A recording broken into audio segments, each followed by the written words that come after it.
i le suafa mamalu, le suafa sili, le suafa maualunga, le suafa matangofia o Iesu Keriso, lo tātou o lii le whaola, e toi au whalofa whaatalofa atua i le neita au maualunga mare manino, o no lana tau singa wha pele i loutou soifua, ia wha pe foi o lo mātou wola, o mo mori manuia mai lava e lona alofa ia o lo tātou wola, ia ua lava le wha aua uina o tātou tiu te mawhaiva, e pe o na masani iai i tae ao, ma vai aso te itasi, ai mai se o aso uma, ia wha pe foi le alo atu le laitu vai, i sauninga matapua inga le nei aso, ma loa fua ai lau o maua, o no le anga le leo le tātou o lii. Ia, alo maia, amatanga fwe o le tātou por kalama i le nei tai au, maise nei vai aso.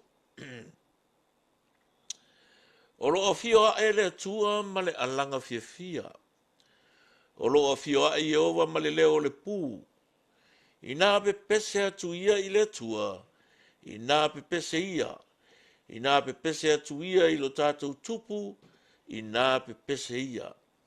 Awa o le atua, o le tupu ia o le lalolangi a toa. I nā pepese atu ia, male atamai. O whai matupu le atua i nuu ese, o lo ti e le atua i lono nofo ali pa ia.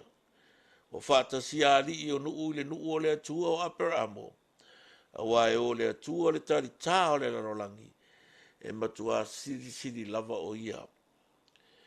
God has gone up with a shout, the Lord with the sound of a trumpet. Sing praises to God, sing praises. Sing praises to our King, sing praises. For God is the King of all the earth. Sing praises with understanding. God reigns over the nation. God sits on his holy throne. The princes of the people have gathered together, the people of the God of Abraham. For the shields of the earth belong to God. He is greatly exalted. Hallelujah. Blessed be the name above every name, the name of Jesus Christ. Baruch Haba Shem Adonai. To you be the glory, power, honor, and praise for your grace, your mercy, your faithfulness, and your righteousness. Hallelujah to you. Ia ia te oe lo lava vi inga le whaamanu ma le whanetanga. Nei maso uma e whaamavau lava. Walo walo fatu noa malo wanga le lei, o lawa mi o tonu malo whaamaoni, wa toi momoli mai ai lo mātou wola nei tai au. Amatani ana mātou por kalama, whaamole nganga paia. Se ie whaapaia ma whaamanuia le nei awala fsota inga o mātou whaanga ina. So ina le nei fale mai mātou ma le toto le ta mai māmoe. Whau ina fo ila mātou talatalanga ma la mātou whasoa.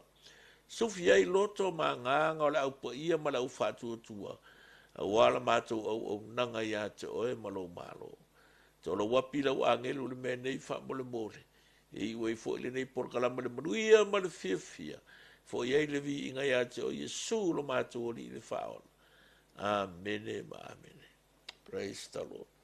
Yeah, so that salvation belongs to our God. O le whaola tanga, o lo wanganga mo lo wanganga. Ia o le mea patino lava lea na whaia le tua ina ia whaasa o loto ina i tātou e ala le toto Iesu Keriso. Salvation belongs to a God.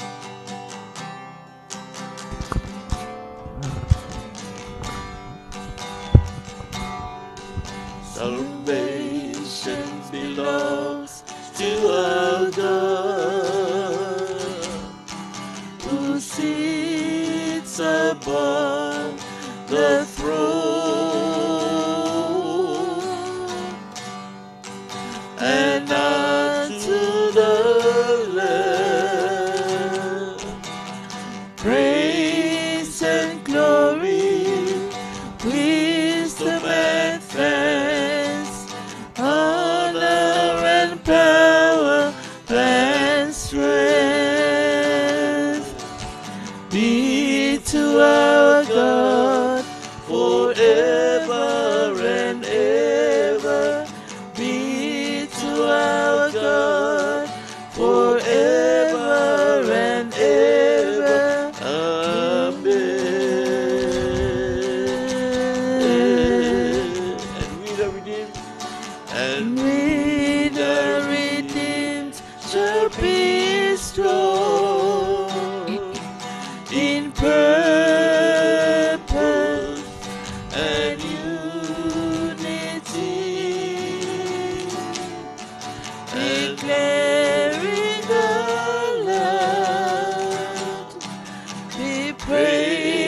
grace and glory, wisdom and faith, honor and power and strength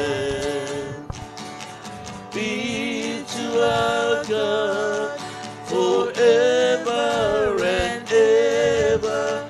Be to our God forever and ever. Be to our God forever and ever. Amen. Be to our God. Be to our God forever and ever. Be to our God forever and ever. Be to our God forever and ever.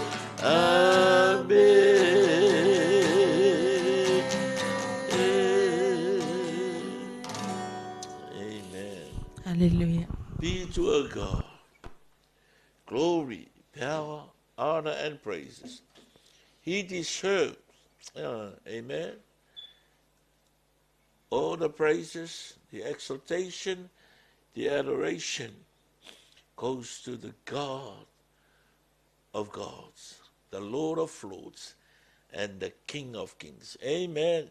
Ja, vi ia le tua le nei tai au. Ja, so e o folofa mwhātara whātufo i tātou ainga, e whai umwhai tātou mafuta, i nei tai au mātango fie, ma le langi le lei, i le tau singa wha pele pele o tātou wali, whātua i fo i whatua e tau soa whai lalo, ma le ainga, i sa moa, ma lo le ala usu, ia ma lo ma le fo mai whanunga le lei a matanga o le neiva yaso, le tātou sa waringa ia vi ia lava le atua, o le a matanga la o le neiva yaso, le aso ono mati, le o tātou o matiria taina ne lai tua lo whengai masa uninga, i lo tātou wali, i le nei aso, o le whatua a sāla tau.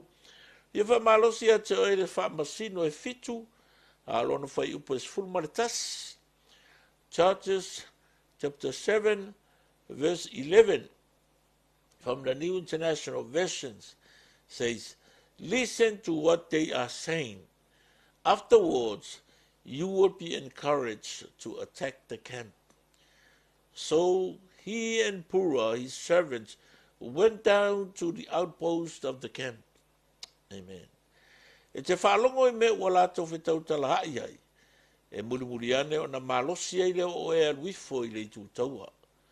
O no ifo I leo o oe malau au auna o fora lana au auna I aua le tu taua e pito mai. Amen. E te whalongo I me wala to whetau talahai ai. E muri ane o na malosi ai leo o oe e aluifo I le tu taua. O le au tūla o le whamalosi mo tātou le neitai au. Let their criticism strengthen you.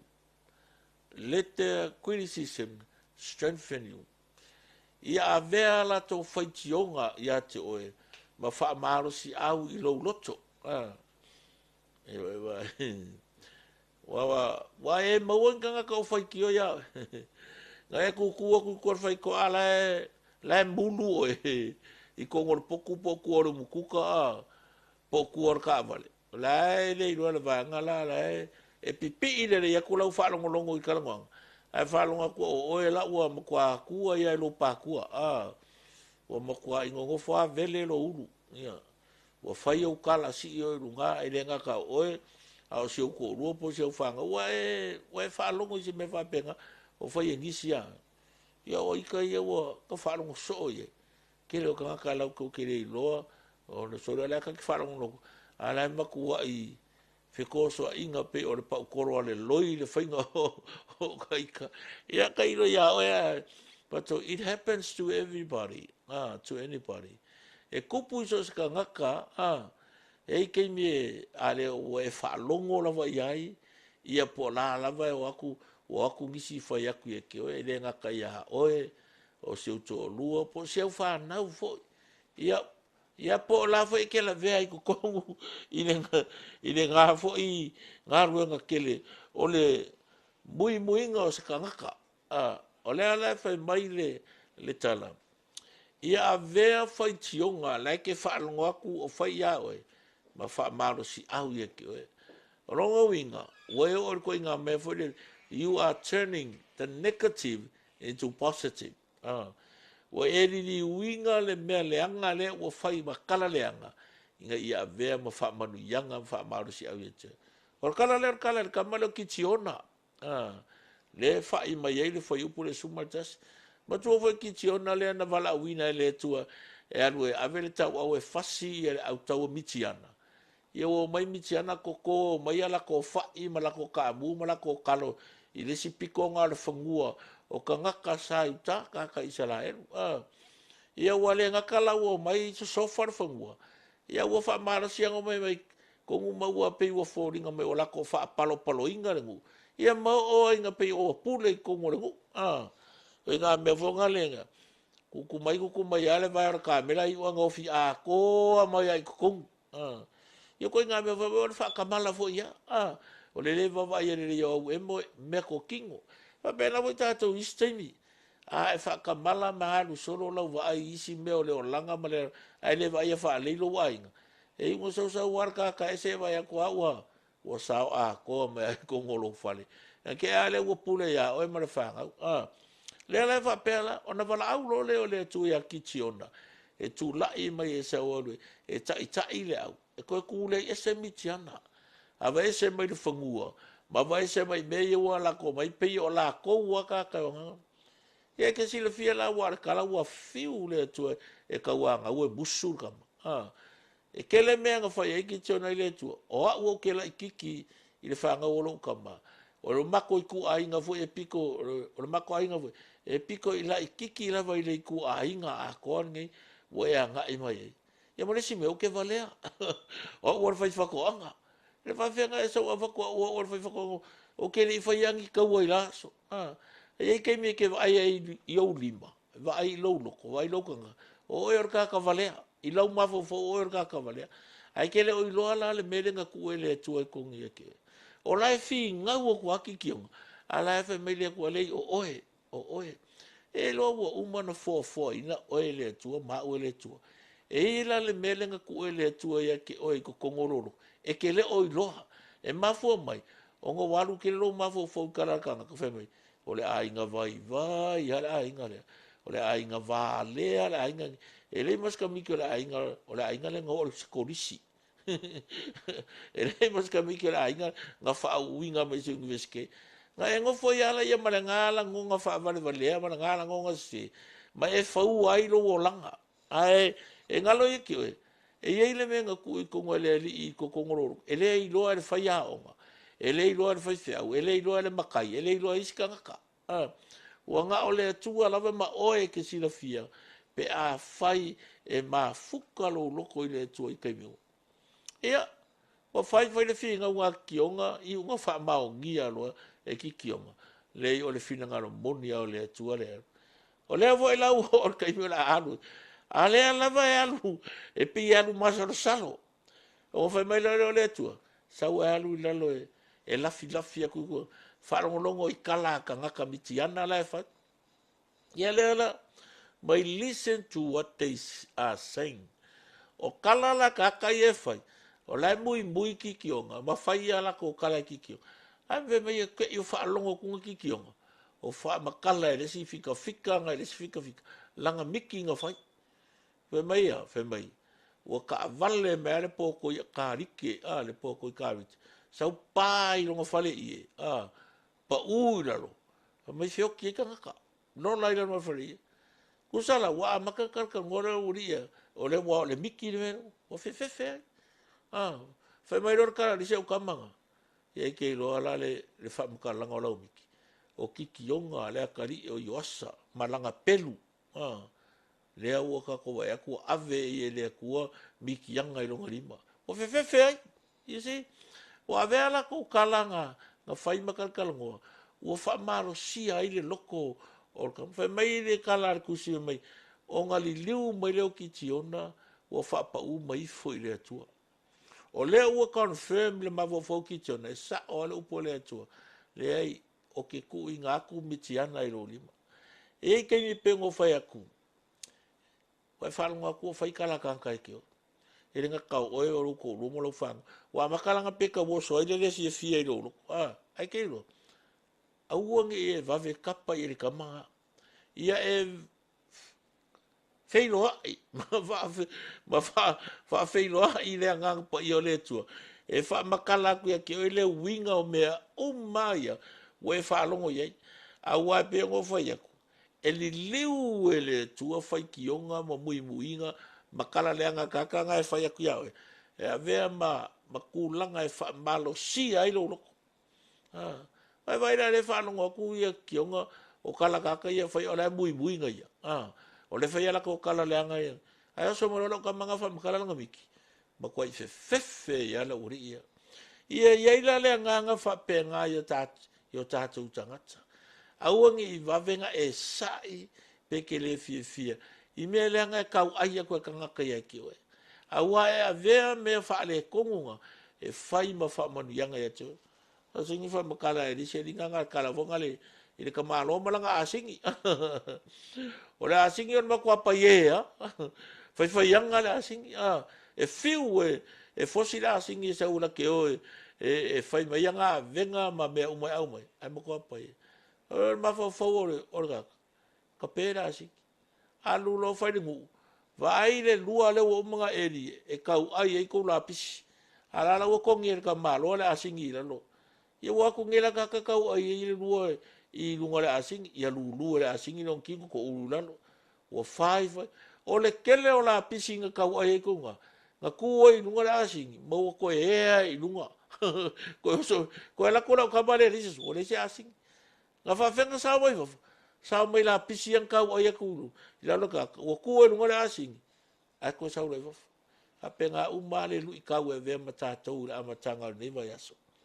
Kala le anga e fai ka ngaka e ki o e ma mui muinga ma fai ki o ma lululo pa kua ma lululo kingo se ko uru lalo e kua i ngau vai one day e vai o ka ngaka se lo mo fai a inga wa maua longa fale wa manguia langa whangau wa le leila ngaluang e ma fua mai o kala fai ki o ma me e kau ai e ko la pisi e ka ngaka a le wa ave mfamanu yanga wa e kua i runga ia langa fo i o le mea ia manga kua o le akua ka ko ke mangui ai e po le ale fe me o le aka mai o ka ngaka le Rolani ngei e lau ke le au mai se mangui ia ke o nga o le tua e ako ko le mangui o le winga le kala e ka ua lo lu la o e ka ua lo lu finga lu e le fa pe ke ngo fu fa ka e ko uru mai le langi pe o le kimu ia me ai ma kupe fa e ka ua lo ai ei ke mi ke fa ngo ko la ua backbiting me kama vonga le lawa aki mai ko lo muri ulu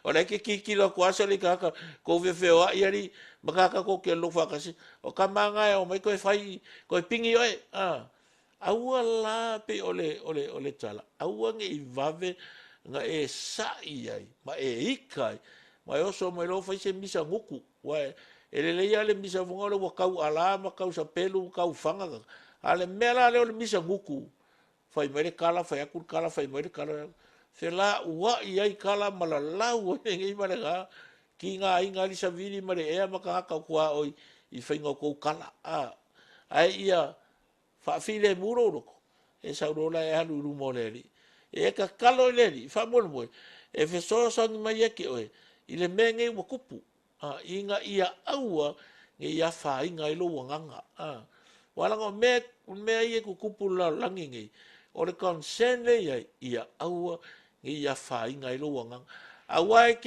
ke retaliate lo ia akar ki apol o le o ki ar ka unga ma le pelepe a inga fa le kongu uma me retaliate o le winga kala awa ka fa fe ko ai le current o la sa le makangi va pe sa le ngat ai ke manga o ke ar so ala ngat le sa ai lo va e fa le ko moi oi I lungo le vasa ka fa ye go with the flow fa penga vo la ngi ka ao amale amatanga le vai aso mo tatou ia lo fangia le tua lau fo launga i fe au ma tiute o lo e whaia.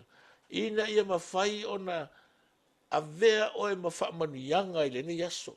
Ina a vea oe maala va o manuia o le atua. Po le ale tele o tala ma upu e whai mai.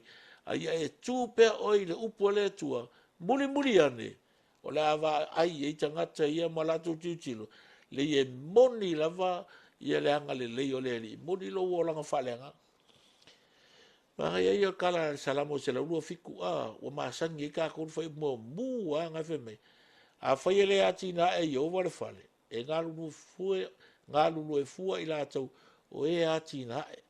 Ai a whai ele leo e iau wale ai. E mata la fua o le na te leo lauina. O lauina ngā lau karanga whai aku. O manguia e maua e tātou. E mai le atua. E whanga ina e le atua nisi tangata. E lātou te whamanuia i ati oe. Ai mai se o nisi meo leo langane. E au ala me i manuia. E leo kama fua i e saule shortcut. Pe under the table.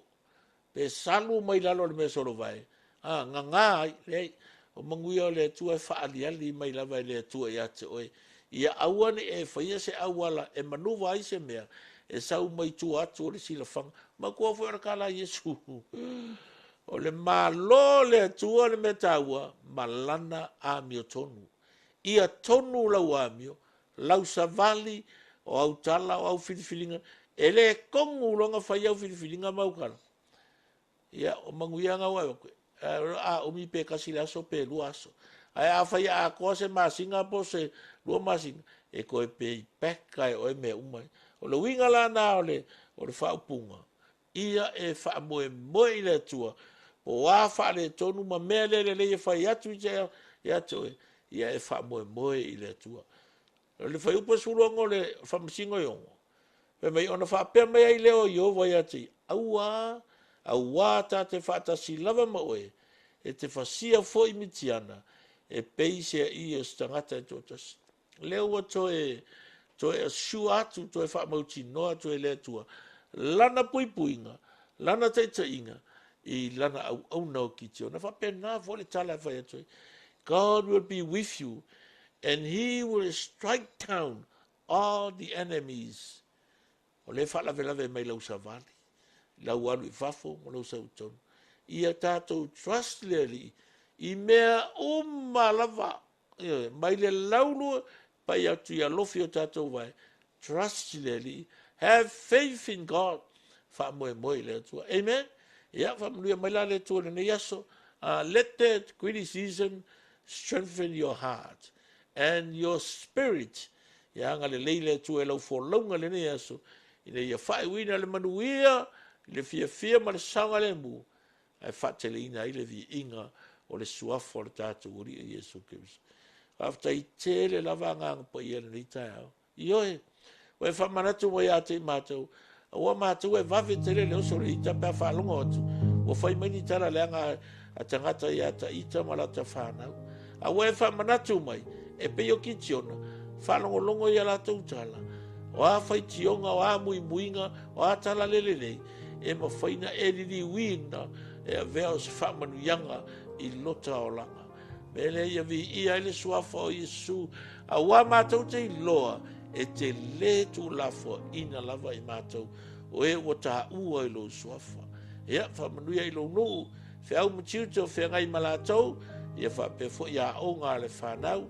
Ia me se fo le lai tu wai. Lo tā pua ia I lātou ia te oe. Ia ngā le leila o fio ia I lātou uma. Ia mātou whamoe ngā ua lafa ia tu lava ia te oe. I le amatanga le nei vai aso. I le iau au o manu me uma. Ma ia whatele ina I le vi inga o Yesu lo mātou oli le whaola. Ia mana tua fo I ni ainga o uftia I le au pongi sao no le malanga le maliu male oti. Na mātou te talo.